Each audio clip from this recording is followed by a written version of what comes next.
fidy lakatsona azo lakaloaka dirandrano tobotsy afaka limagnano bomboly veritsiko ialapao za edy mahaza fidy lakatsona azony tsisy ikoragna za zegny agnambara za zegny efa maro raha mandeha agnatiny petrony menime lakaloaka izy lakaloaka tsisy ampilafa zay tady ihany izy magnamboatra kidolony izy endroagny nandeha tandalagna ladiniky tsy tsara aminay anay midriky miboaka akabaro zegny makota tsy solution nga miaraka amy lakaloaka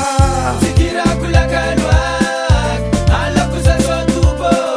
aleko mangalaky dony malaky avy aminay agny malakilaky avy aminay aleko mangalaky dony wasala amizegny tsy dirany andrazato zay idriky amy lakaloaka miambigny antegna tsy mbiagna iteky korekireky antena amilentiky pasy tena jiaby mandiniky avendety ambilafo miaraka amikedony mbola lavitra aminay agny tsotsy tode dindiniky andihody miaraka amy lakaloaka filingy tsy tafaboaka ambilafo manafo mitsoaka tsy tirako lakaloaka alako za soatobo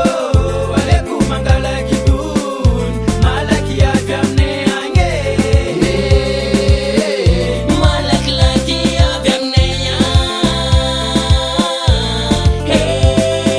ty misy afitra tsipy amitsika amy tanàna ty misy koragna andeha amitsika amy tanàna mba mahaiza misafidy tso mahazo lakaloaka kidony ndraiky ratsy fa mahavy atany lavitra atsika olombelo koa mahaiza koa mandiniky zay koragna mba anjaranao mandiniky kidony ambela eo lakaloaka ambela eo aiany alegna aiany tsy alegna mba mahaiza misafidy raha mbo antenegna kadasety loatra anao miresaka bikabika kidony ndraiky ratsy fa mahavita ko any vitany zay koragna mba anjaranao mandiniky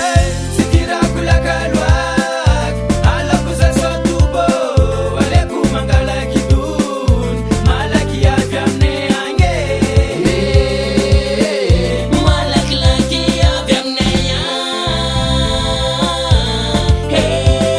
namboatratrany za fadiako ato andegna ambara kaparadikoragny any momba lakaloaka zegny anarako vahoaka atao mivarigny vadizô losy mandeha lavitra agny stafbôty sady velomako alavi tsy ambiagna amy fanôty fa igny kodogno mety aviagna amy tanàna na mandeha mory fa tsaratsara lakaloaka sady tsisy defo miondragna azy tsy mitroko sadanagna agnabony afaliagna amy tafotafo mangalaky dony anao koa tsengy ty ova fa miaraka amy lakaloaka mandry tsy maintsy miala raha